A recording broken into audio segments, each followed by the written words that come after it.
नमस्कार, मैं दुर्गेंद्र चौहान। बंगलुरु में विपक्ष की जो बैठक है वो एक तरीके से खत्म हो गई और 2024 की चुनावी जंग के लिए 26 विपक्षी दलों के नेताओं ने 24 की सियासत पर मंथन किया। कुल मिलाकर इस बैठक से निकला इनके गठबंधन का नाम, जिसे इंडिया नाम दिया गया। नेशनल, जो पहले यूपीए था, एक तरीके से यूपीए को अब एक तरीके से यूपीए का वजूद खत्म हो गया और नया गठबंधन विपक्षी दलों का बना है, जिसे इंडिया कहा, Indian national developmental inclusive alliance. और इस यह नाम का प्रस्ताव राहुल गांधी ने किया, बाकी विपक्षी दलों के नेताओं ने इसका समर्थन किया। बंगलुरु की बैठक 17 और 18 को पहले से तय थी, लेकिन एनडीए पटना की बैठक के बाद जिस तरीके से भारतीय जनता पार्टी ने एनसीपी के बड़े नेताओं को अपने पाले में किया, अजीत पवार को अपने पाले में किया, और उसे ऐसा लग रहा था कि एक पटना की बैठक से एक संदेश जा रहा है जो बीजेपी के लिए मुश्किल संदेश है। इसके बाद से बीजेपी ने एनडीए का कुनबा बढ़ाने के लिए कवायद की। राजभर को लेकर आए, जीतन राम मांझी को लेकर आए, उपेंद्र कुशवाहा बिहार से पहले से ही हैं, दारा सिंह चौहान को उत्तर प्रदेश से लेकर आए, छोटी बड़ी बहुत सारी पार्टियां लेकर आए। जब विपक्ष ने दावा किया कि उसके साथ 24 पार्टियां हैं, तो एनडीए ने कहा हम 30 हैं, और जब उन्होंने कहा 26 है तो उन्होंने कहा हम 38 हैं। देश की सियासत से जुड़ी आज 2 बड़ी बैठकें हुई। जैसा कि हमने आपको बताया, एक बंगलौर में तकरीबन 2000 किलोमीटर दिल्ली से दूर, लेकिन संधान दिल्ली ही था, और दूसरी बैठक दिल्ली में हुई, जिसे नेशनल डेमोक्रेटिक अलायंस, राष्ट्रीय जनतांत्रिक गठबंधन एनडीए की बैठक प्रधानमंत्री नरेंद्र मोदी के अध्यक्षता में हुई। इसमें चिराग पासवान, जो पासवान जी की एलजेपी लोक जनशक्ति पार्टी, पासवान रामविलास के अध्यक्ष हैं, 2 भागों में पार्टी बांट चुकी है, वो भी आज बैठक में पहुंचे। चिराग पासवान और नरेंद्र मोदी के पैर छूकर उनके गले लगे।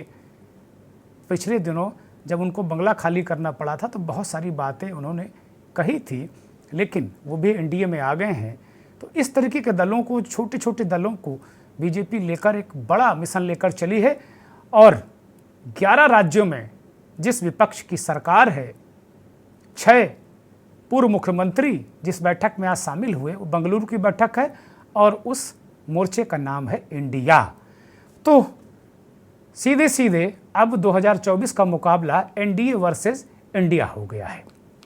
अगर देखें तो लगातार आज पूरे दिन दोनों दलों का शक्ति प्रदर्शन देखने को मिला, लेकिन जाहिर तौर पर अगर इसका हम विश्लेषण नहीं करेंगे इस कार्यक्रम में कि जो विपक्षी दलों की बंगलौर में बैठक हुई थी, उसमें कुछ एनर्जी ज़्यादा थी।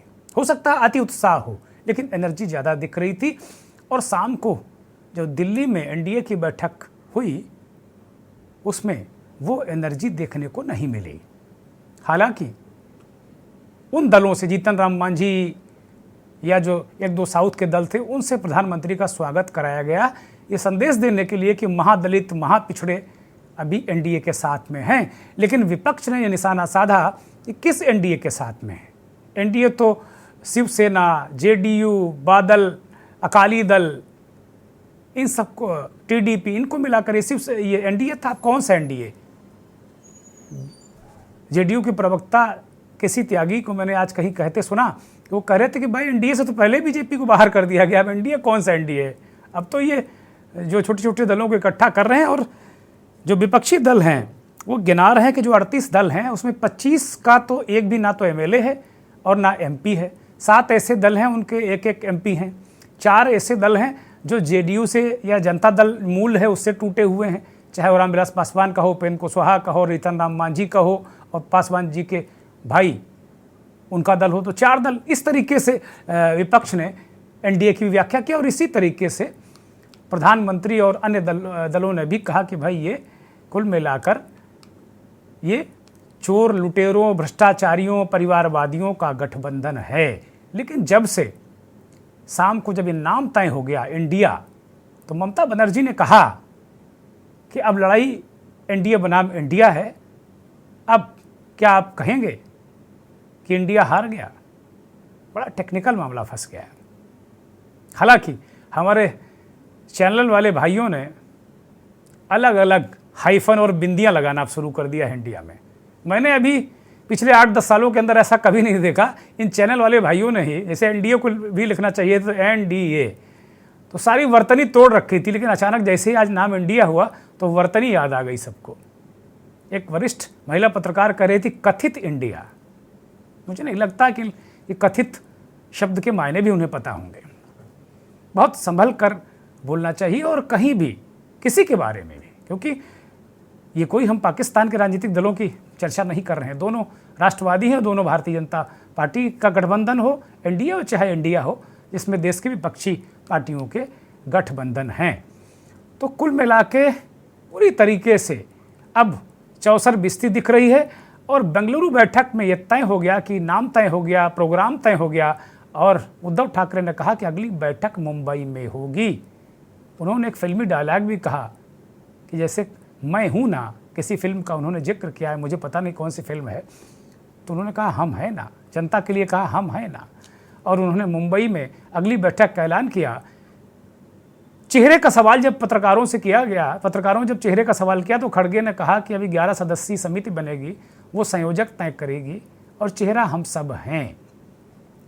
इस सबके बीच जो बहुत बड़ी खबर, जिसका आज या तो मीडिया ने संज्ञान नहीं लिया, या जानबूझकर उसने संज्ञान लिया नहीं, या इसके पीछे संज्ञान न लिए जाने के पीछे भी कोई और कारण है, वो सबसे बड़ी खबर आज मैं के न्यूज़ के इस मंथन कार्यक्रम में उठा रहा हूं। और वो खबर ये है कि कांग्रेस ने प्रधानमंत्री पद से अपने दावे को एक तरीके से वापस ले लिया। हालांकि कांग्रेस पार्टी ये कहती रही कि उसका कोई दावा नहीं, लेकिन आज जो इंडिया की बैठक हुई, विपक्षी दलों का संगठन इंडिया, उसमें यह तय हुआ, कांग्रेस पार्टी के अध्यक्ष मल्लिकार्जुन खड़गे ने स्पष्ट कर दिया कि कांग्रेस पार्टी का प्रधानमंत्री पद पर कोई दावा नहीं है। न राहुल इसके दावेदार हैं, न प्रियंका गांधी इनकी दावेदार हैं, न बाकी लोग। सोनिया गांधी के बारे में सवाल ही क्या, वो जब पिछली बार नहीं बनी तो उनका नाम लेने का कोई औचित्य भी नहीं, लेकिन उन्होंने राहुल, प्रियंका और कांग्रेस पार्टी की तरफ से इस दावे को पूरी तरह खारिज किया और कहा कि कांग्रेस पार्टी प्रधानमंत्री पद के चेहरे का, कांग्रेस पार्टी से कोई चेहरा नहीं आने वाला है। ये एक बड़ा दांव है कांग्रेस पार्टी की तरफ से। और ये जो लोग कह रहे थे ना कि राहुल को क्या चेहरा मानेगा विपक्ष, क्या राहुल को बचा पाएगा विपक्ष, बहुत सारी बातें जो चेहरे को लेकर सवाल होता है, आपका नेता कौन, आपका चेहरा कौन।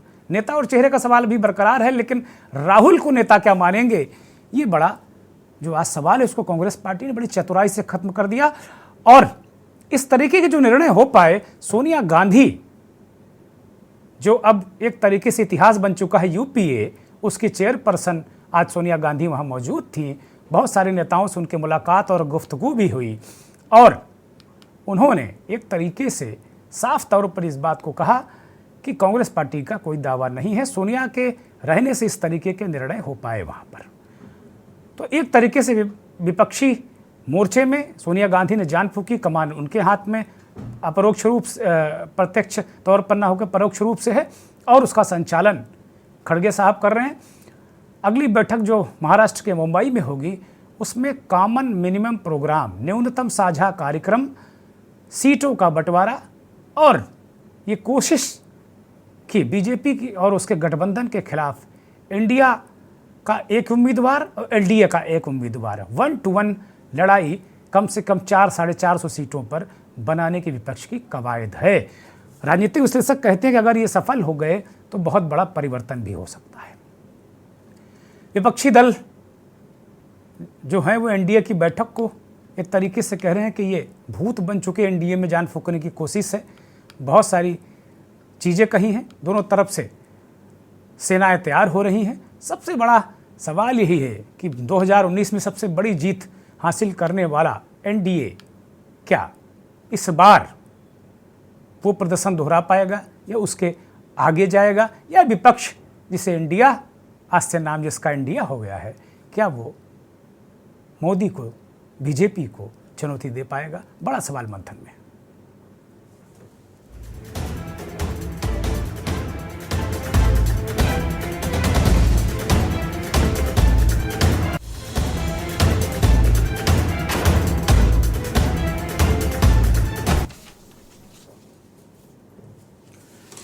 तो बेंगलुरु की बैठक बड़ी महत्वपूर्ण 2 दिनों तक बैठक चली, बहुत सारा कवायद हुई, बहुत सारी चीज़ें हुई और कुल मिलाकर अगर देखा जाए तो चाहे फारूक अब्दुल्ला की पार्टी के लोग हों, उमर अब्दुल्ला साहब थे, महबूबा मुफ्ती साहिबा थी, ममता बनर्जी ने एक बड़ा महत्वपूर्ण जो परिवर्तन देखने को मिला। जो ममता बनर्जी कहती थी कि राहुल गांधी को अगर विपक्ष अपना चेहरा बनाएगा तो मोदी के लिए लड़ाई बड़ी आसान हो जाएगी, वो ममता बनर्जी ने आज कहा कि राहुल गांधी उनके फेवरेट हैं। देखिए किस तरीके से ग्रह बदलते हैं इंसान के। पप्पू से फेवरेट तक का सफ़र आप जान सकते होंगे, राहुल गांधी खुद इसको बड़ी बात जानते हैं कितना दर्द और कितना कष्ट भरा रहा हो। ममता बनर्जी जो कतई स्वीकार नहीं करने को तैयार थी, वो कह रहे राहुल गांधी उनके फेवरेट हैं। और उद्धव ठाकरे के लिए कहा कि मैं उनको पूर्व मुख्यमंत्री मानती नहीं, वो अभी भी मुख्यमंत्री हैं, उनकी सरकार लुट गई है। विपक्ष के हौसले बुलंद हैं और वो आर पार की लड़ाई लड़ने को तैयार हैं। आज जितने विपक्षी नेताओं के, चाहे अखिलेश यादव हों, उत्तर प्रदेश के पूर्व मुख्यमंत्री, उत्तर प्रदेश की सबसे बड़ी विपक्षी दल के नेता, समाजवादी पार्टी के नेता अखिलेश यादव हों, चाहे जयंत चौधरी हों, चाहे जितने बड़े विपक्षी नेता हों, चाहे हेमंत सोरेन साहब हों, सारे नेताओं के जो बयानात थे वो कांग्रेस के आधिकारिक ट्विटर हैंडल से ट्वीट किए गए थे। तो आज ही से कांग्रेस पार्टी ने ये सबको अपने में समाहित करने का संदेश और संकेत दे दिया। विपक्षी दल में जो सबसे बड़ी दिक्कत थी कि वे विचारधारा की समस्या है, समस्या खड़गे साहब ने आज साफ तौर पर स्वीकार किया कि हाँ हमारे अंदर मतभेद हैं, वैचारिक भी मतभेद हैं कहीं ना कहीं, लेकिन हम एक हैं, एक मुद्दे पर एक हैं कि बीजेपी हटाओ, देश बचाओ, बीजेपी मोदी को हटाओ, लोकतंत्र बचाओ। इस मुद्दे पर बहुत सारे नेताओं ने एकजुटता, एक मतता दिखाई है और बहुत सारे जो इफ बट किंतु परंतु थे उनका जवाब देने की कोशिश की है खुली प्रेस कॉन्फ्रेंस में। और इस प्रेस कॉन्फ्रेंस में अरविंद केजरीवाल को भी खासी तवज्जो दी गई। जो 3-4 नेता बोले उनमें प्रमुख रूप से अरविंद केजरीवाल भी थे। बेंगलुरु की बैठक से पहले और बाद में कुछ बयानात हमें मिले हैं विपक्षी नेताओं के, उनको सुन लेते हैं। फिर प्रधानमंत्री नरेंद्र मोदी ने अंडमान निकोबार को एक सौगात दी और वहाँ कविता, कई तरीके की उन्होंने कविताएं पढ़ी और यहाँ तक कहा, राहुल की मोहब्बत की दुकान के जवाब उन्होंने कहा कि ये जातिवादी जहर की दुकान खोले हुए हैं। बड़ी दिलचस्प बातें कही। प्रधानमंत्री ने भ्रष्टाचार का ऐसा हथियार चलाया कि विपक्ष तिलमिला गया। मीटिंग ज़रूरी इसलिए है, देश को बचाना, लोगों को बचाना, पॉलिटिकल लीडर के साथ जिस तरह व्यवहार हो रहा है, और मैं ये कहता हूँ कि देश की 2/3 जनता भारतीय जनता पार्टी के खिलाफ है, 2/3 जनता खिलाफ है। तो इस बार भारतीय जनता पार्टी का सफाया होने के लिए सब एक है। देखिए, देश को एक मजबूत विकल्प चाहिए। आज हम लोग विपक्ष में हैं, लेकिन जो विपक्षी पार्टी है उसमें इतने अनुभवी नेता हैं। अगर आज हम तय करें, साथ में काम करें, जनता के मुद्दों को साथ लेकर चलें, जनता के बीच जाएं, संघर्ष करें, कोई कारण नहीं है कि 2024 में एक पलटी मिलेगी और एक अच्छी सरकार जो जन सहयोगी कार्य करे, संविधान को माने, देश के सबसे गरीब और कमज़ोर वर्गों को मुख्यधारा में लाने के लिए काम करे, ऐसी सरकार हमें मिल सकती है। ये मीटिंग ज़रूरी क्यों है? ज़रूरी है देश के लिए, देश को बचाना है, डेमोक्रेसी को, इसलिए हर हालत में देश के किसान, मजदूर, नौजवान, माइनॉरिटी सबकी रक्षा करना है। नरेंद्र मोदी के शासन में बिल्कुल समूचा समाप्त हो चुका है। सब लोग एक साथ इसलिए आए हैं क्योंकि देश के लोकतंत्र, देश के संविधान, देश की जो भाईचारा है, जो डाइवर्सिटी है इस देश की, उसको बचाने के लिए हम लोग सब लोग एकजुट हुए हैं। और जिस तरह से संवैधानिक संस्थाओं पर दुरुपयोग कराया जा रहा है, जिस हिसाब से देश की संपत्तियों को बेचा जा रहा है, चाहे किसान हो, चाहे युवा हो, चाहे महंगाई हो, इन सारे जो असल मुद्दे हैं इन पर बात ना करके जो जहर की बातें जो है, जो नाकों से चलती हैं, उसकी बात की जानी है। इसलिए हम सब लोग मजबूती के साथ एक साथ। जो इस वक्त मुल्क के हालात हैं, जिस तरह हमारे कॉन्स्टिट्यूशन को उसके साथ खिलवाड़ हो रहा, हमारी डेमोक्रेसी के साथ खिलवाड़ हो रहा, हमारी डाइवर्सिटी जो हमारे मुल्क की ताकत है, जो गांधी के मुल्क की ताकत है, सबको मलियामेट किया जा रहा है। इसलिए सब पार्टीज़ को इकट्ठा होकर the idea of India has to be saved. वर्तमान सरकार के द्वारा जो देश में हालात बनाई गई है, उसी को लेकर आज ये एक बैठक है, उस पर discussion. Our alliance will be called the All People Have Agreed to have one name for the alliance. Earlier we worked with UPA. Now with all 26 parties, a new name is given, that is Indian National Developmental Inclusive Alliance, that is INDIL, and this is Indian National Developmental Inclusive Alliance. हमारा जो alliance means जो 26 party का meeting हुआ, इसमें तैयार हुआ। पहले आप यूपीए के नाम सुना, एनडीए तो अभी भी है लेकिन एग्जिस्टेंस नहीं है। इसी के लिए आने वाला दिन देश में जो जिंदगी खतरा में है, चाहे दलित हो, चाहे माइनॉरिटी हो, चाहे हिंदू हो, चाहे मुस्लिम हो, चाहे सिख हो, चाहे ईसाई हो, चाहे मणिपुर हो, चाहे अरुणाचल हो, चाहे उत्तर प्रदेश हो, चाहे दिल्ली हो, चाहे बंगाल हो, चाहे बिहार हो, चाहे महाराष्ट्र हो, सरकार बेचना, सरकार खरीद करना एक ही काम है गवर्नमेंट का। आज देश में हर आदमी दुखी है, युवा दुखी है, किसान दुखी है, मजदूर दुखी है, व्यापारी दुखी है, इंडस्ट्रियलिस्ट दुखी है, गृहिणी दुखी है। ऐसा कौन सा व्यक्ति है जो दुखी नहीं है? तो आज ये 26 पार्टियां, हम सब लोग अपने लिए एकत्रित नहीं हुए। हम देश को एक तरफ बचाना है, जिस तरह से पूरे देश के अंदर नफरत फैलाई जा रही है उससे बचाना है। लड़ाई सिर्फ हमारी पार्टी की नहीं है। कुछ लोगों को ऐसे लग रहा है कि परिवार के लिए लड़ाई लड़ रहे हैं। हाँ, देश हमारा परिवार है और इस परिवार के लिए हम लड़ रहे हैं। देश ही हमारा परिवार है, तो इस परिवार को हमें बचाना है। और लड़ाई हमारी एक पार्टी के खिलाफ या एक व्यक्ति के खिलाफ नहीं है, लड़ाई हमारी नीति के खिलाफ है, तानाशाही के खिलाफ है। और जैसे एक ज़माने में आज़ादी की लड़ाई हुई थी, तो अब आज़ादी खतरे में आई है। तो इस आज़ादी के लिए हम सब इकट्ठा आए हैं और पक्का भरोसा है कि हम कामयाब रहेंगे, हो जाएंगे। और देश के जनता के मन में एक डर है कि अब क्या होगा, तो हम इतना उनको एक एहसास दिलाना चाहते हैं, कि विश्वास दिलाना चाहते हैं, डरो मत, हम है।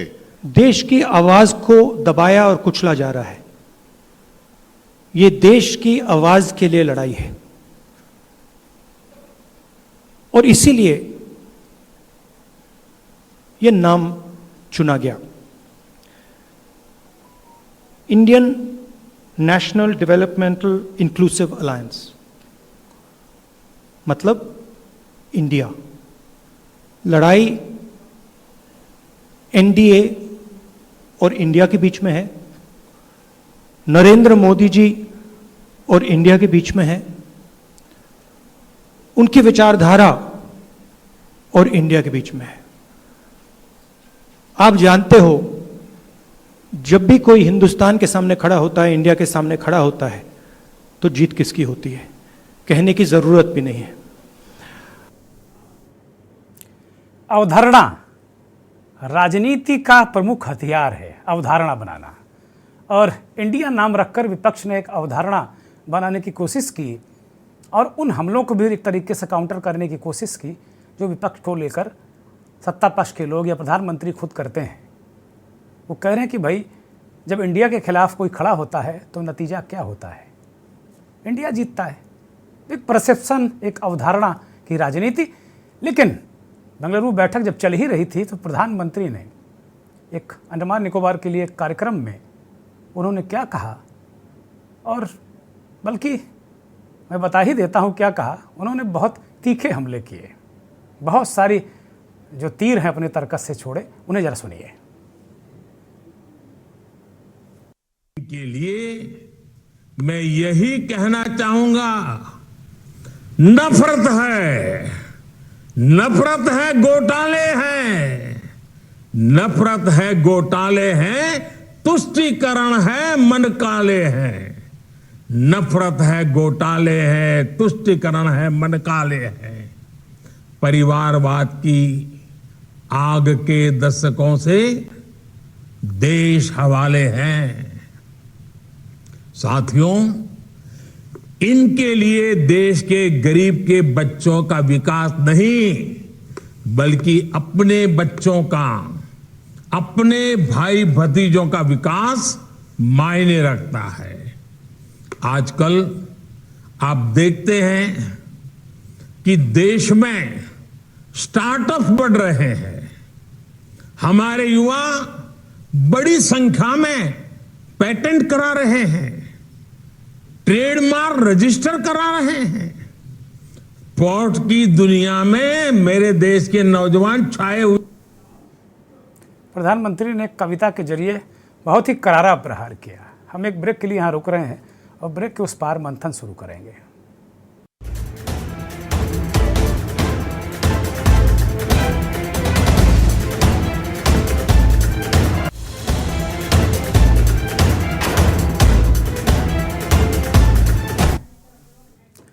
ब्रेक के बाद दर्शकों का एक बार फिर स्वागत है। और अभी खबर मिली है कि एनडीए की बैठक खत्म हो गई है। दिल्ली में जो चल रही थी प्रधानमंत्री की अगुवाई में, उसमें 38 दलों के शामिल होने का दावा किया गया था। प्रधानमंत्री, ये उस वक्त की तस्वीरें हैं जब प्रधानमंत्री बैठक में शामिल होने के लिए आए थे, और उसके बाद ये काफ़ी देर तक, शाम 5:30 बजे से लेकर अभी तक, इस वक्त तक ये बैठक चली। प्रधानमंत्री का स्वागत तमाम दलों ने किया। ये देखिए कितना बड़ा हार उनको पहनाया गया और एक साथ एकजुटता की बात की गई। बहुत सारे नेता, बहुत सारे लोग उनके स्वागत में पलक पावड़े बिछाए हुए थे। वो अजीत पवार भी आगे नज़र आ रहे हैं, वो भी स्वागत करते नज़र आए। मैं सीधे अब बहुत सारी भूमिका बना चुका हूँ, भारतीय जनता पार्टी के प्रवक्ता शमसी आज़ाद साहब के पास चलूँगा। शमसी आज़ाद साहब,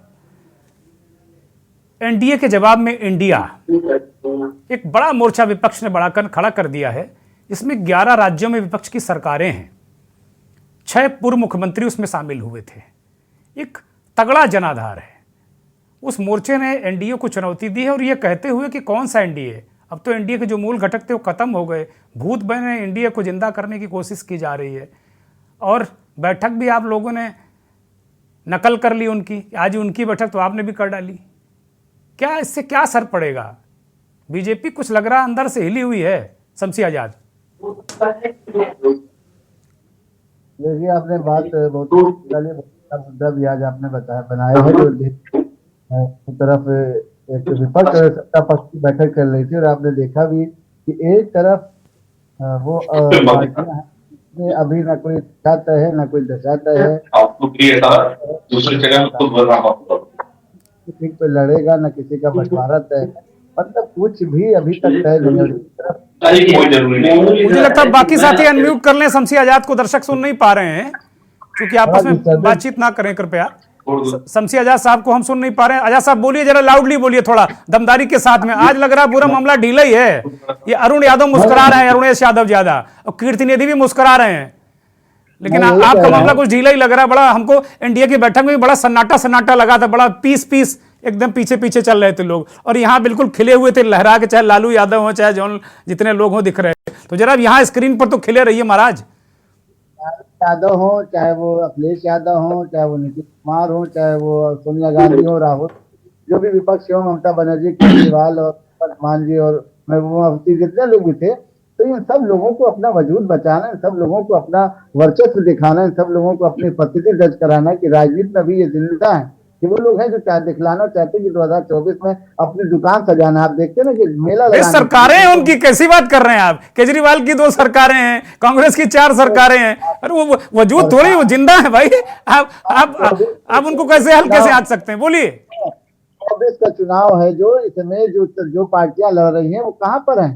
आप उनका परसेंटेज निकाल लें, आप उनकी सीट निकाल लें। 24 में कितनी सीटें पिछली बार थी और आने वाले चुनाव में भी आप देखें। तो आपने जब झंडे गाड़ दिए थे तो कहां कोई बचेगा? तो उससे तुलना करना तो बेईमानी है।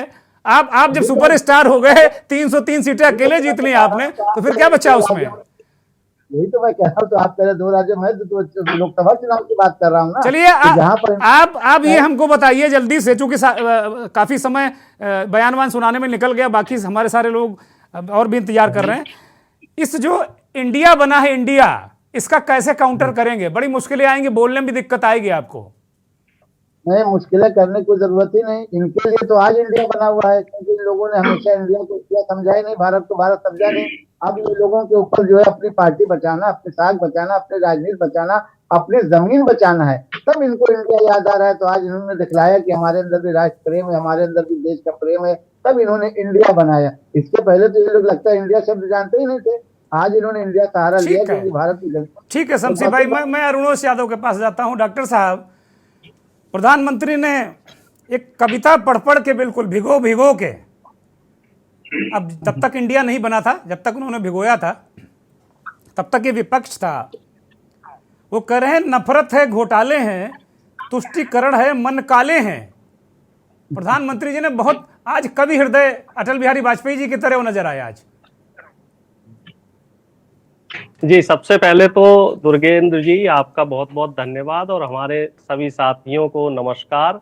देखिए, आज का दिन कई मायने में बहुत महत्वपूर्ण रहा। जैसे बीजेपी हमेशा आरोप प्रत्यारोप लगाती रहती थी, आक्षेप करती रहती थी कि विपक्षी एकजुटता नहीं बनेगी। आज आप सब लोगों ने देखा कि विपक्षी एकजुटता ना सिर्फ बनी, बल्कि इस तरीके की विपक्षी एकजुटता बनी कि बीजेपी और बीजेपी के जो साथ के घटक दल है वो सब चिंता की उनके चेहरे पे लकीरें आई। इवन प्रधानमंत्री जी तक को इस तरह के आरोप लगाने पड़े। और ये नहीं इनको भूलना चाहिए माननीय मोदी जी को कि वो देश के प्रधानमंत्री हैं। उनको इस तरह अरुणेश जी, आपको रोक रहा हूं। प्रधानमंत्री एनडीए की बैठक के बाद क्या बोल रहे हैं, जरा उनको सुन लेते हैं, तब चर्चा करते हैं। बड़ा महत्वपूर्ण है उनको सुनना। लेकर चलने मार्गदर्शन कर रहे हैं। ये मॉडल हमारे सबका साथ, सबका विकास का है। और जब मैं सबका विकास कहता हूं तो इस जॉर्ज फर्नांडिस जी हो, रामविलास पासवान जी हो, अजीत सिंह जी हो, शरद यादव जी हो, सभी ने अपनी अपनी तरह से एनडीए को मजबूती देने का काम किया। आज प्रकाश सिंह बादल जी और बाला साहब ठाकरे जी के सच्चे अनुयायी भी हमारे बीच में हैं। हाल में ही एनडीए के गठन के 25 साल पूरे हुए हैं। ये 25 वर्ष देश की प्रगति को गति देने और क्षेत्रीय आकांक्षाओं को पूरा करने के रहे हैं। यानी राज्यों के विकास से राष्ट्र का विकास, इस मंत्र को एनडीए ने निरंतर सशक्त किया है। इस यात्रा में जो पुराने साथी रहे हैं, मैं उनका तहे दिल से अभिनंदन करता हूं। भविष्य की यात्रा के लिए जो नए साथी आए हैं, मैं उनका हृदय से स्वागत करता हूं।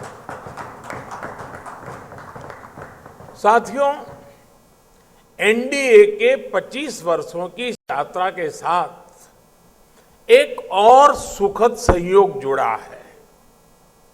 ये वो समय है जब हमारा देश आने वाले 25 वर्षों में एक बड़े लक्ष्य की प्राप्ति के लिए कदम बढ़ा रहा है। ये लक्ष्य विकसित भारत का है, आत्मनिर्भर भारत का है। कोटि कोटि भारतीय आज नए संकल्पों की ऊर्जा से भरे हुए हैं। इस महत्वपूर्ण कालखंड में एनडीए की बहुत बड़ी भूमिका है। एक तरह से ये नई ऊर्जा से भरी हुई त्रिशक्ति है। एन से न्यू इंडिया के लिए, डी से डेवलप्ड नेशन के लिए, ए से aspiration of people and region के लिए। आज देश का गरीब, देश का मध्यम वर्ग, देश के युवा, महिलाएं, दलित, पीड़ित, शोषित, वंचित, आदिवासी, सभी का विश्वास एनडीए पर है। हमारे जो समाजशास्त्री हैं, राजनीति शास्त्री हैं और अर्थशास्त्री हैं, वो भी भारत के विकास के लिए एनडीए को एक पॉजिटिव फोर्स के रूप में देख रहे हैं। हमारा संकल्प पॉजिटिव है, एजेंडा पॉजिटिव है, भावना पॉजिटिव है और हमारा रास्ता भी पॉजिटिव है। मैं अक्सर कहा करता हूं कि सरकारें बहुमत से बनती हैं, लेकिन देश सबके प्रयास से चलता है। इसलिए आज जब हम विकसित भारत के निर्माण में जुटे हैं, तब एनडीए सबका प्रयास की इस भावना का प्रतिनिधित्व कर रहा है। साथियों, हमारे देश में राजनीतिक गठबंधनों की एक लंबी परंपरा रही है, लेकिन जो भी गठबंधन नेगेटिविटी के साथ बने, वे कभी भी सफल नहीं हो पाए। कांग्रेस ने 90 के दशक में देश में अस्थिरता लाने के लिए गठबंधनों का इस्तेमाल किया। कांग्रेस ने सरकारें बनाई, सरकारें बिगाड़ी। इसी दौर में 1998 में एनडीए का गठन हुआ था। लेकिन एनडीए क्यों बना? क्या तब सिर्फ सरकार बनाना या सत्ता हासिल करना ही एनडीए का लक्ष्य था? आप भी जानते हैं ऐसा नहीं था। एनडीए किसी के विरोध में नहीं बना था। एनडीए किसी को सत्ता से हटाने के लिए नहीं बना था, बल्कि एनडीए का गठन देश में स्थिरता लाने के लिए हुआ था। और जब देश में स्थिर सरकार होती है, तो देश वो फैसले करता है जो कालजयी होते हैं, देश की दिशा बदलने वाले होते हैं। प्रधानमंत्री ने एनडीए की नए तरीके से परिभाषा भी बताई। उन्होंने कहा किस तरह development, new generation, new India, development aspiration, NDA की नई उन्होंने परिभाषा भी बताई। और कहा कि जब से 98 से एनडीए का गठबंधन बना है, तब से वो सरकारें बनाने या सरकारें केवल गिराने के लिए नहीं रहा। जबकि कांग्रेस पार्टी ने देश में अस्थिरता लाई, बहुत सारी चीज़ें हुई। आज सुबह से लगातार प्रधानमंत्री आक्रामक हैं। कांग्रेस को लगातार उन्होंने निशाने पे लेकर रखा है। अभी कुछ साथी कह रहे थे कि नहीं हर बार, बीजेपी के एक साथी भी थोड़ी देर पहले हमसे कह रहे थे कि नहीं, हर बार जब संसद का सत्र होता है, जो कि 20 तारीख से संसद का सत्र है, तो उससे पहले एनडीए की बैठक होती है। लेकिन मैंने कभी नहीं देखा कि इस तरह प्रधानमंत्री एनडीए की बैठक को संबोधित कर रहे हों और बाकायदे टीवी में ये सब चल रहा हो। मैंने नहीं देखा फिलहाल हाल में। सीधे मैं अरुणेश यादव के पास चलता हूं। अरुणेश यादव जी, आप अपनी बात को कंप्लीट करिए। और दूसरी जो महत्वपूर्ण बात है कि इस बीच हमारे साथ एक मेहमान और जुड़ी हैं, जेडीयू की भारती मेहता जी। और माफ़ कीजिएगा, मैं सीधे मेहमानों के पास आ गया, मैं परिचय कराना भूल गया। इस देश के जाने माने वरिष्ठ संपादक, पत्रकार, राजनीतिक विश्लेषक आलोक भदौरिया जी जुड़े हैं, कीर्तनिधि पांडे समाजवादी पार्टी के वरिष्ठ नेता, और बिहार से हमारे साथ बहुत ही वरिष्ठ पत्रकार संपादक कौशलेन जी जुड़े हैं। अब मैं सीधे अरुणेश यादव को, मैं कीर्तनिधि भाई आऊँगा आपके पास 1 मिनट में बस। जी, तो अरुणेश मैं जी ये कह रहा कंप्लीट करिए जल्दी से। जी, मैं ये कहना चाह रहा था कि चलिए, एक अच्छी पहल है प्रधानमंत्री जी को और बीजेपी को एनडीए याद तो आया, जहां एक बार आपको भी ध्यान होगा कि बिहार में जो रैली हो रही थी वहां नड्डा साहब ये कह रहे थे कि साहब आने वाले समय में जो छोटे छोटे क्षेत्रीय दल है वो खत्म हो जाएंगे और एक ही पार्टी रहेगी, वो रहेगी बीजेपी।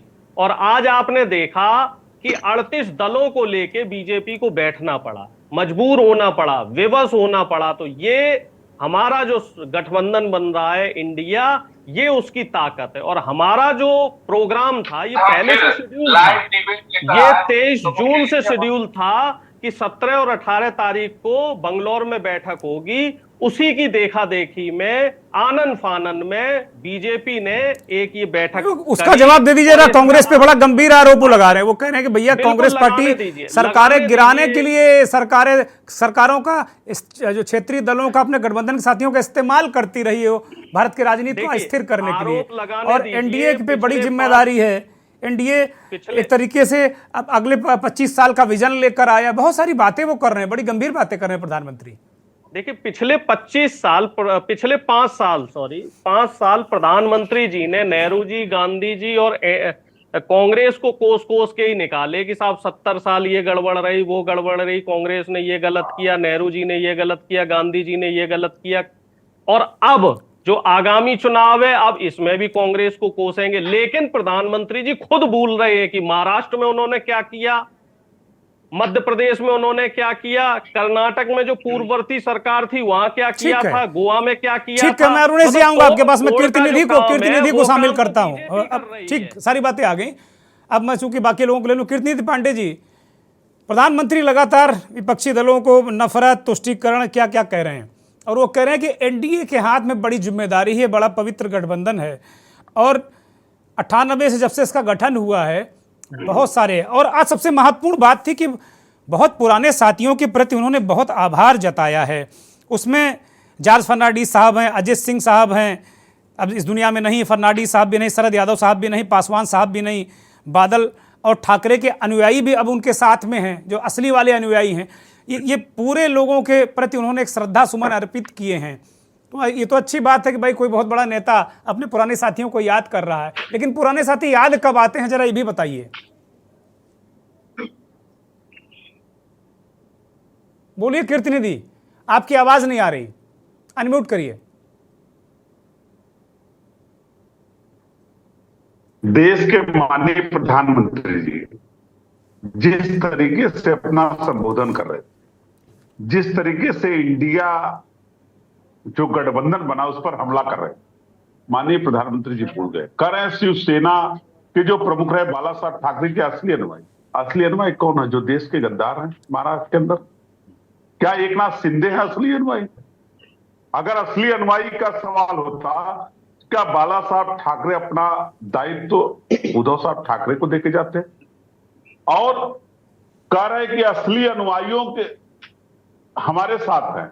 असली अनुयायी जो देश के सबसे बड़े महाराष्ट्र के अंदर सभा में देश के माननीय प्रधानमंत्री जी दुर्गेंद्र जी कहा कि 70,000 करोड़ के घोटाले का आरोपी एनसीपी, नेशनल करप्ट पार्टी, उसमें शरद पवार नहीं, अजित पवार दादा, छगन भुजबल दादा, प्रफुल्ल पटेल दादा, हसन मुंसरिफ दादा, ये जो 9 मंत्री बने हैं भारतीय जनता पार्टी के, ये सारे भ्रष्टाचारी इनके साथ। और जिस तरीके से असम के अंदर वाटर घोटाला बुकलेट जारी हुआ, उसमें हेमंत बिस्व शर्मा साहब आज भारतीय जनता पार्टी के साथ, नारायण राणे साहब महाराष्ट्र के अंदर लैंड घोटाला भारतीय जनता पार्टी के साथ, शुभेंदु अधिकारी बंगाल के अंदर सारदा चिटफंड घोटाले के आरोपी, वो भारतीय जनता पार्टी के। भारतीय जनता पार्टी आजकल आज के डेट में इस बात की गारंटी है दुर्गेंद्र जी कि भ्रष्टाचार करो लेकिन हमारे साथ रहे, लूटो इस देश को लेकिन हमारे साथ रह के करो। लेकिन वो कह रहे हैं कीर्तिनिधि जी, ये सारी बातें ठीक है, आरोप प्रत्यारोप दोनों एक दूसरे के प्रति लगा भी रहे हैं, लेकिन महत्वपूर्ण बात यह है कि इसे उत्तर प्रदेश की बात करें, आपका दल सबसे बड़ा विपक्षी दल है। अब अभी तक ये हो रहा था कि भाई राहुल गांधी, कांग्रेस पार्टी ने दावा छोड़ दिया आज। अब ये हो रहा है भाई चेहरा कौन। अब वो कह रहे हैं समायोजन कैसे होगा, इनमें तो आपस में बड़ी लड़ाई है, उत्तर प्रदेश में कैसे लड़ेंगे भाई, बहुत बड़ा राज्य है। दुर्गेंद्र जी, समाजवादी पार्टी के राष्ट्रीय अध्यक्ष अखिलेश यादव जी का बहुत बड़ा दिन है और पहल करके 2019 में बहुजन समाज पार्टी के साथ हमने समझौता किया और हमने बराबर सीट भी दिया बहुजन समाज पार्टी। सवाल सीट का आज नहीं है, सवाल है उत्तर प्रदेश और देश को बचाने का, सवाल है इस देश को महंगाई से मुक्ति दिलाने का, सवाल है इस देश के अंदर बढ़ती बेरोजगारी से मुक्ति दिलाने का, सवाल है इस देश के अंदर जो किसानों की आय दुगनी नहीं कर पाई भारतीय जनता पार्टी सर, उससे मुक्त कराने का, सवाल है इस देश के अंदर जो बाबा साहब भीमराव अम्बेडकर का संविधान रहा, आरक्षण पिछड़े दलितों को मिला, जिसको भारतीय जनता पार्टी लगातार समाप्त करने की तरफ अग्रसर है, सरकारी संस्थानों का निजीकरण कर रही है, उसको बचाने का सवाल है कि जिसको देश के माननीय प्रधानमंत्री जी कहते थे कि हवाई चप्पल वाला हवाई जहाज में यात्रा करेगा, उस एयरपोर्ट और एरोप्लेन को बेचने का सवाल है, उसको बचाने के लिए इंडिया गठबंधन बना है और ये एनडीए को पूरी तरीके से 2024 के चुनाव में शिकस्त देने का काम करेगी। ठीक है, मैं भदौरिया जी के पास जाऊंगा। भदौरिया जी आपके पास आ रहा हूं।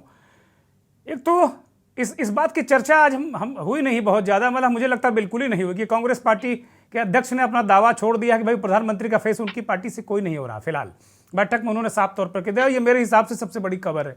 आप इसको कैसे देखते हैं? लेकिन इस पर कोई भी व्यक्ति जो जिसे मुख्य धारा का मीडिया कहते हैं उसमें कहीं इसकी चर्चा नहीं हो रही है। चर्चा हो रही है कि भाई बताओ तुम्हारा नेता कौन है, अब संयोजक कौन होगा, इस पर चर्चा हो रही है।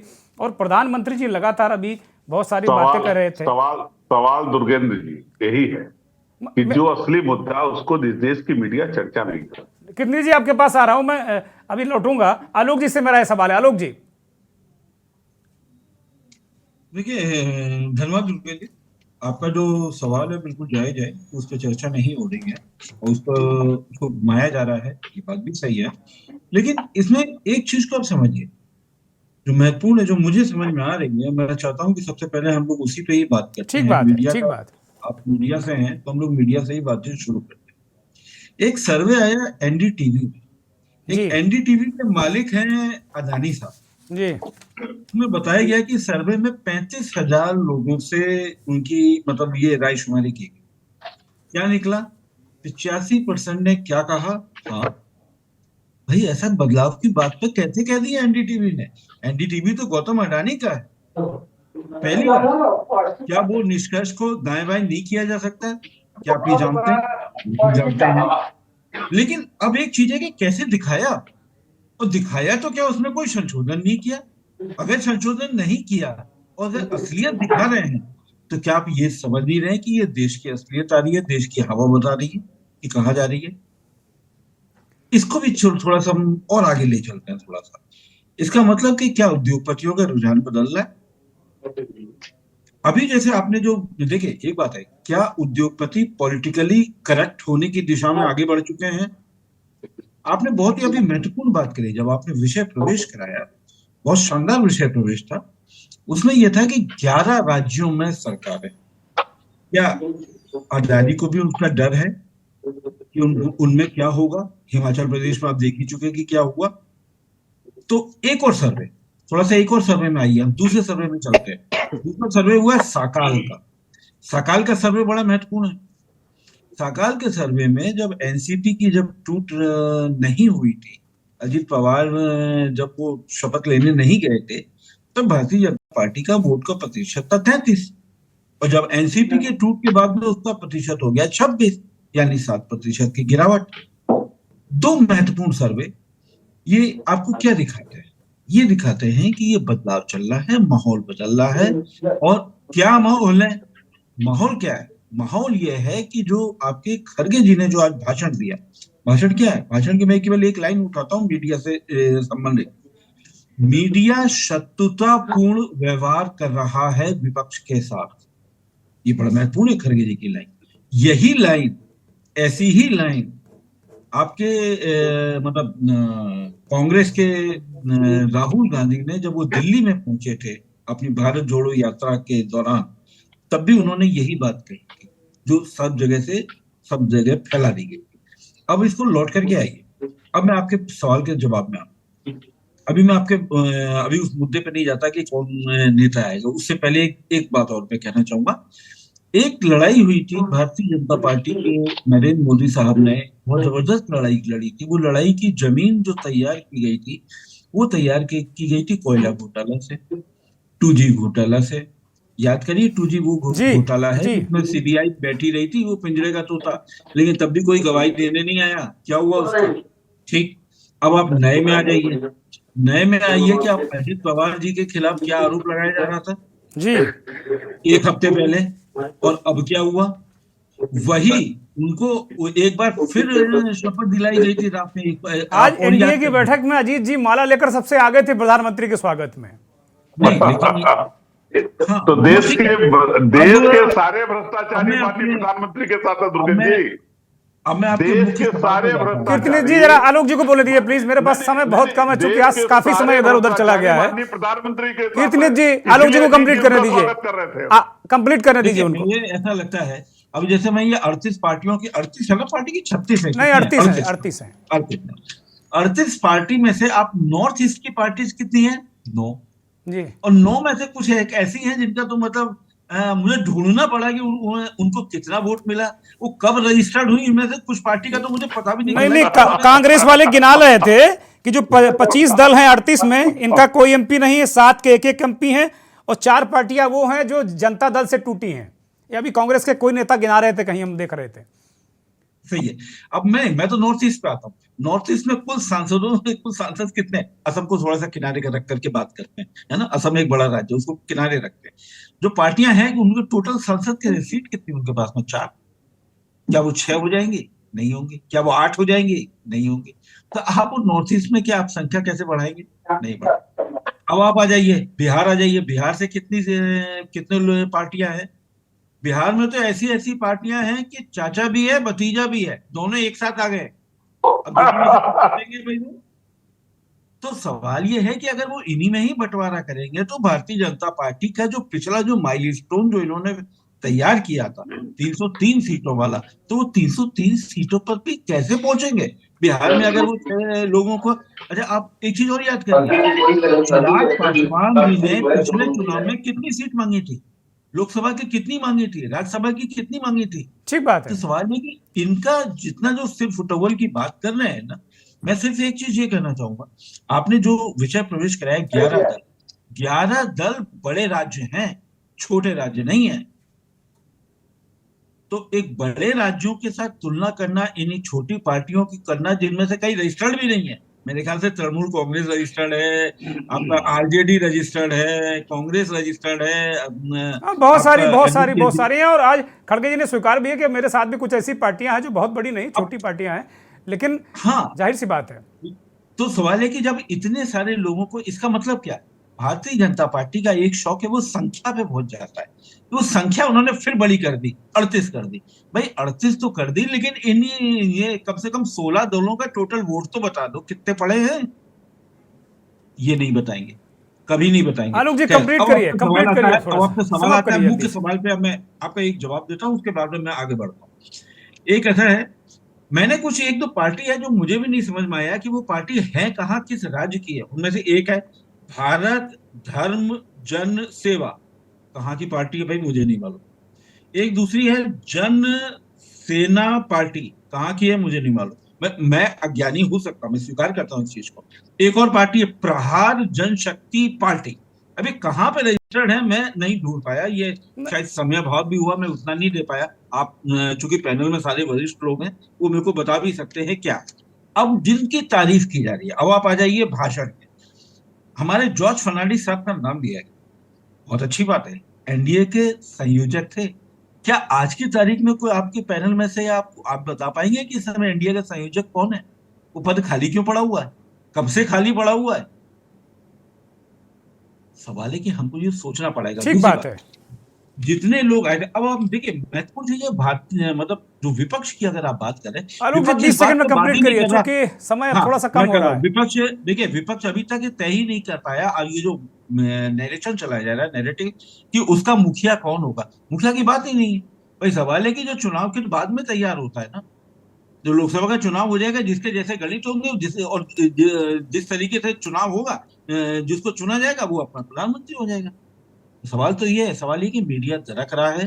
मैं ये भी कहूंगा एक छवि भी है, छवि टूट रही है, और उसकी जो आपने जो पुष्टि करी, आपने जो विषय प्रवेश के अलावा बीच में भी एक आपके जो कमेंट आया वो बहुत शानदार कमेंट था। गुस्सा क्यों है, बौखलाहट क्यों दिख रही है? मैं प्रधानमंत्री साहब की बात कर रहा हूं, ये चीजें सारी संकेत दे रही हैं। मैं कौशलेंद्र जी के पास जाऊंगा। आलोक जी माफी के साथ में आपको जरा रोक रहा हूं। कौशलेंद्र जी, अब इंडिया वर्सेस एनडीए, और आज जवाबी बैठकें थी, उन्होंने नाम तय कर लिया, आगे नेता तय करेंगे। एक 2000 किलोमीटर दूर बंगलौर में दिल्ली का संधान कर रहे हैं, दूसरी दिल्ली में बैठकर दिल्ली बचाने की बात कर रही है। हालांकि बीजेपी बहुत मजबूत पार्टी भी, लगातार हमारे सारे मतलब कुछ लोगों को छोड़ के बाकी सारे मीडिया के लोग भी बात कर रहे हैं, और सही भी है, बहुत मजबूत है। ये नए गठबंधन का जो नामकरण है, रूपरेखा है, जोश खरोश है, और जो एनडीए का खेमा एक तरह से रीयूनाइट हो रहा है, इस पर आपकी टिप्पणी? दुर्गेंद्र जी, पटना से जो सफर शुरू हुआ उसके अगुआ नीतीश जी थे। नीतीश जी पूरे देश में घूमे। कुल मिलाकर अगर देशज भाषा में बोलें तो नीतीश जी दूल्हा थे। बिहार में तो बात हो रही थी कि प्रधानमंत्री के उम्मीदवार होंगे, लेकिन आज दूल्हा को फूफा बनते हुए मैंने देखा। वो लौटे, पीसी अटेंड किए बिना लौट के चले आए। अब वजह कुछ और भी हो सकती है, मैं किसी के पक्ष विपक्ष में नहीं बोल रहा हूँ। पहले भी मैंने आपसे कहा था, the show will be hijacked by Congress and Lalu Prasad Yadav, and totally आज का शो इन लोगों ने हाईजैक किया। और ये जो बैठक हुई आज बड़ा सकारात्मक। नीतीश जी के ऊपर जो आरोप लगा रहे हैं, कीर्तनी जी आप रुकिए, उनको बोलने दीजिए भाई। अब वो अभी हम सवाल नहीं ले, वो वरिष्ठ पत्रकार है, कृपया बोलिए नहीं बीच में। बोलिए कीर्तनी जी, बोलिए। वो लौट के आए, ठीक है, चले आए एयरपोर्ट पे, नहीं बात करते सामान्यतः। कीर्तनी जी, मेरे पास वक्त नहीं है, कृपया शांत रहिए, शांत हो जाइए भाई। अभी जेडीयू की प्रवक्ता है, बोलेंगी वो 2 मिनट, उनको समय दूंगा। नहीं, गलत बात कर रहा हूँ। अरे वो पार्टी के नेता नहीं भाई, पत्रकार हैं, उनका मुंह थोड़ी पकड़ोगे। आप कहते हो कि बीजेपी मीडिया को दबा रही है, आप ही काम करते हो, ऐसा मत करो भाई। बोलिए दुर्गेंद्र जी। और दूसरी बात, जो आज आपने पीसी को देखा होगा, पीसी में जिस तरह जयराम रमेश ट्रीट कर रहे थे, मीडिया के 3-4 लोग ही सवाल पूछेंगे, वी डोंट हैव टाइम, और सिर्फ सुनाना चाह रहे थे। उन्हें संशय था कि मीडिया कुछ ऐसे सवाल ना कर दे जो उनके लिए वहीं पे परेशानी खड़ी कर दे, मुझे लगता है। और जैसे ही 3-4 के बाद जब पत्रकार पूछने लगे, प्रेस कॉन्फ्रेंस इज ओवर करके चले गए। अब ये चीजें प्रधानमंत्री जी के बारे में बता दीजिए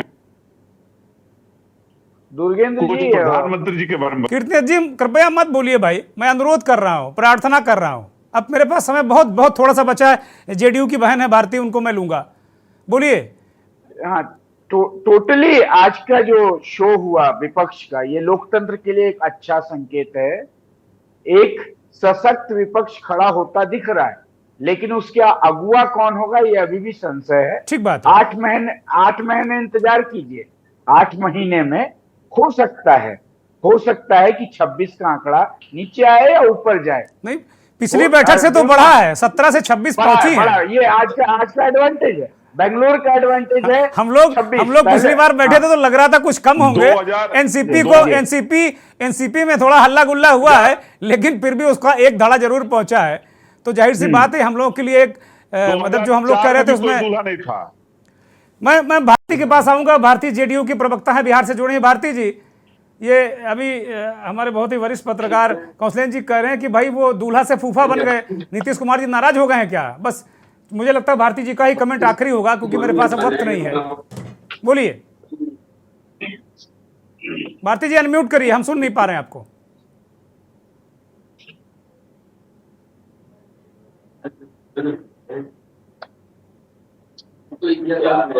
हेलो, हाँ बोलिए भारती जी। जी मुझे लगता है कि इतने वरिष्ठ पत्रकार हैं कौशलेंद्र जी, उन्हें बिना सम्यक जानकारी के इस तरह का वाक्य नहीं बोलना चाहिए। पहले से ही माननीय मुख्यमंत्री जी का निर्धारित था टिकट उनका लौटने का, इसलिए और प्रेस वार्ता में कुछ देर हुई, इसलिए वो प्रेस, और पिछली बार केजरीवाल साहब भी बिहार से कुछ देर पहले निकल गए। मैडम मुख्यमंत्री हेलो, सेवा विमान से नहीं गए थे, चार्टर्ड प्लेन से गए थे। देखिए कौशलेंद्र जी, आप कुछ प्रधानमंत्री के बारे में बोलो तो लगता है कि आप वरिष्ठ पत्रकार हैं। नहीं होता है, आप तो लगातार गुमराह करने वाली बात कर रहे हैं। भारती जी बोलिए, मैं खत्म करूंगा, मेरे पास बस 30 सेकंड है, मैं खत्म कर रहा हूँ। भारती जी बोलिए, अपनी बात रखिए जल्दी से, तो कृपया आप शांत रहिए भाई, बोलने दीजिए। प्रवक्ता की तरह बात न करें, आपसे अपेक्षा करते हैं। नहीं, वो प्रवक्ता नहीं है बिल्कुल, मैं इस बात का प्रमाण पत्र देता हूँ, वो प्रवक्ता बिल्कुल नहीं, वो दोनों लोगों के लिए चुटीली बातें करते हैं। ये दुखद है दुर्गेंद्र जी, हम 16 से 26 पर गए, वो आपको नहीं दिखता है पत्रकारों को। नहीं, मैंने कहा पत्रकारों को मत शामिल करिए। नहीं, आपने नहीं मैंने कहा ना कि 26 पर गए हो। तो और अपंजीकृत दर्जनों दल शामिल करके एनडीए दिखा रहे हैं, और आज एनडीए की भी याद आ गई इनको, प्रधानमंत्री महोदय को। तो ऐसी पार्टियों के नाम गिनाए जा रहे हैं जिनको किसी ने नहीं सुना, बड़े बड़े पत्रकारों ने नहीं सुना। भारती जी बहुत कम शब्दों में ये बताइए कि एनडीए जो रीयूनाइट हो रहा है, क्या उसको लेकर आप लोगों में कोई चर्चा हो रही है, या क्या आप मोदी से या भारतीय जनता पार्टी का नेतृत्व वाला जो एनडीए है, क्या इंडिया उससे मुकाबला कर पाएगा क्या? निश्चित तौर पर मुकाबला की क्या बात है, निश्चित तौर पर, और मुकाबला के लिए हम तैयार हो रहे हैं, इसलिए सामने खड़े हैं निश्चित तौर पर। और आप एक चीज देखिए, भारत के प्रधानमंत्री बेरोजगारी, बदहाली, इन तमाम मुद्दों पे नहीं बोलते हैं, मगर आज बाकायदा आप लोगों को बुला के उन्होंने प्रेस को ब्रीफ किया कि ये विपक्षी एकता जो लगातार सुबह से, आखिर बौखलाहट नहीं है तो आदरणीय नरेंद्र मोदी की सुबह से विपक्षी एकता बैंगलोर में जो मीटिंग हो रही है उस पर क्यों बयान दे रहे हैं? निश्चित तौर पर कहीं न कहीं परेशानी। और अभी एनडीए की बैठक के बाद भी उन्होंने कहा कि कांग्रेस सरकारों और छोटे दलों को और क्षेत्रीय दलों को खिलौने के रूप में इस्तेमाल करती रही। अभी भी उन्होंने एनडीए की बैठक में फिर अभी हमला किया, उसके बाद भी कांग्रेस को ही निशाना साधा है। दुर्गेंद्र जी, उनके साथ छोटे दल बैठे तो वो पुण्य का काम, और हमारे साथ दल बैठे तो वो भानुमति का पिटारा। कितना मूर्ख समझते हैं। नहीं, वो कह रहे हैं नफरत है, घोटाले हैं, तुष्टिकरण है, मन काले हैं। आप लोगों के मन काले हैं भाई, घोटालेबाज हैं आप लोग।